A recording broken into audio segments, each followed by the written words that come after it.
नमस्कार। नमस्कार। आज हम गीता के आईने में झांक रहे हैं हाँ, ये समझने की कोशिश की एक कर्मयोगी का जीवन असल में होता कैसा है।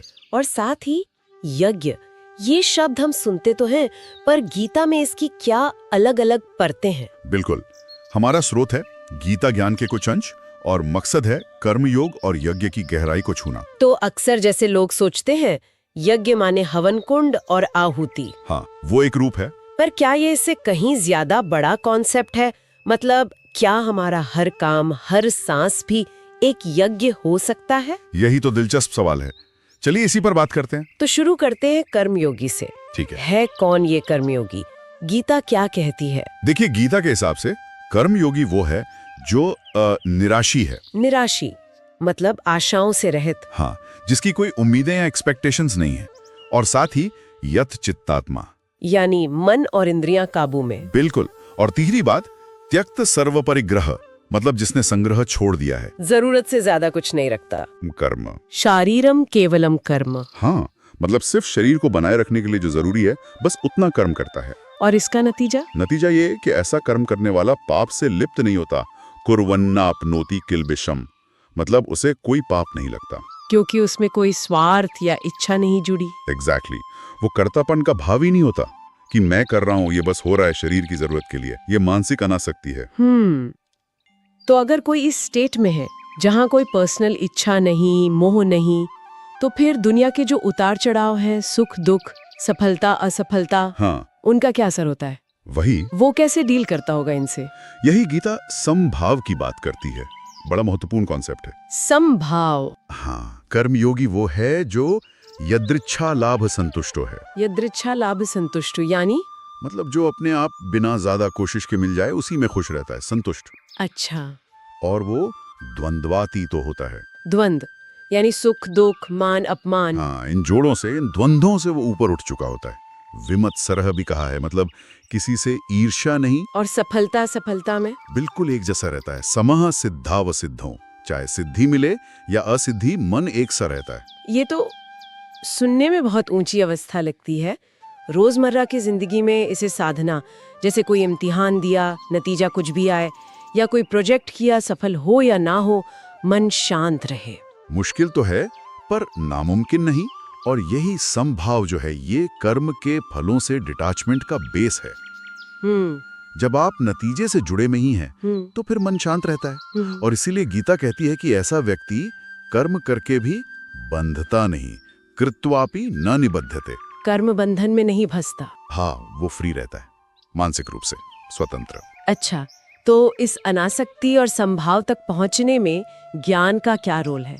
क्या समझ कुछ बदलती है? बिल्कुल, ज्ञान यहाँ बहुत जरूरी है। गीता कहती है गत संगस्य। गत संगस्य, जिसकी आसक्ति चली गई। हाँ, जो मुक्तस्य है यानी मुक्त है, और जिसका चित्त, जिसका मन ज्ञानावस्थित चेतसः है, ज्ञान में स्थित है। करेक्ट। ऐसे व्यक्ति का कर्म अगर वो यज्ञ के लिए किया गया है तो वो पूरी तरह विलीन हो जाता है। समग्रम प्रविलीयते। विलीन हो जाता है मतलब कोई कर्म फल या संस्कार नहीं छोड़ता। हाँ, कोई निशान नहीं छोड़ता। वो कर्म बस होता है और खत्म। तो ज्ञान ये एहसास दिलाता है कि मैं सिर्फ एक इंस्ट्रूमेंट हूँ, करने वाला कोई और है, और इसी भाव से कर्म यज्ञ बन जाता है। आपने बिल्कुल सही पकड़ा। जब ये कर्तापन का भाव, ये ईगो चला जाता है, तो कर्म अपने आप में एक यज्ञ, एक पवित्र ऑफरिंग बन जाता है। और इसी सोच का क्लाइमैक्स है वो प्रसिद्ध श्लोक ब्रह्मार्पणम। हाँ। ब्रह्मार्पणम, ब्रह्मा हविर ब्रह्माग्नौ ब्रह्मणा हुतम। ये तो गजब का विचार है ना? कि जो क्रिया है अर्पण, वो भी ब्रह्म, जो सामग्री है हवि, वो भी ब्रह्म, जिस अग्नि में डाल रहे हैं वो भी ब्रह्म, और जो आहुति दे रहा है वो कर्ता भी ब्रह्म। सब कुछ ब्रह्म ही है। यही तो अद्वैत वेदांत का सार है। कर्ता, कर्म, क्रिया सब एक ही परम तत्व में मिल जाते हैं। तो फिर ऐसे व्यक्ति का लक्ष्य क्या होता है? ब्रह्मेव तेन गंतव्यम ब्रह्म कर्म समाधिना। जिसका कर्म ऐसा ब्रह्ममय हो गया है, उसे प्राप्त भी ब्रह्म ही होता है। वही उसका गंतव्य है। अद्भुत। लेकिन गीता यहाँ रुकती नहीं। वो ये भी बताती है कि यज्ञ सिर्फ इतना फिलोसॉफिकल नहीं है, इसके कई प्रैक्टिकल रूप भी हैं, है ना? निश्चित रूप से जी। गीता ने यज्ञ को बहुत व्यापक बनाया है। सिर्फ अग्निहोत्र ही यज्ञ नहीं है। हाँ, जैसे? क्या उदाहरण दिए हैं? कई दिए हैं। जैसे देवताओं का पूजन करना, वो देव यज्ञ है। ठीक है। फिर आत्म तत्व का, ब्रह्म का चिंतन करना, ये ज्ञान यज्ञ है। ये बहुत श्रेष्ठ माना गया है। अच्छा। और अपने इंद्रियों को कंट्रोल करना, उनका संयम करना, वो भी एक यज्ञ है। विषयों में जाने से रोकना।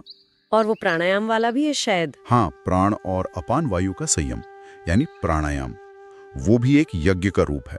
और दान देना, तपस्या करना, वो भी द्रव्य यज्ञ यानी धन संपत्ति का दान, तपो यज्ञ यानी तपस्या, योग यज्ञ यानी योग का अभ्यास। ये सब यज्ञ के ही अलग अलग प्रकार हैं। अरे वाह, मतलब लिस्ट तो काफी लंबी है। हाँ, और ये दिखाती है कि हर कोई अपनी प्रकृति, अपनी क्षमता के अनुसार किसी न किसी तरह का यज्ञ यानी समर्पण का कार्य कर सकता है।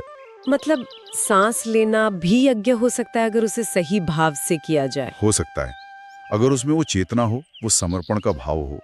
तो अगर हम इस पूरी बातचीत को समेटें तो मुख्य बातें क्या हुई, टेकअवेज क्या हैं? देखिए, पहला तो ये कि आसक्ति, मोह और जरूरत से ज्यादा संग्रह करने की वृत्ति, इनसे मुक्त होना पहला कदम है। निराशी त्यक्त सर्व परिग्रह। दूसरा, जीवन के हर उतार चढ़ाव में, सुख दुख में, सफलता असफलता में मन को एक सा रखना।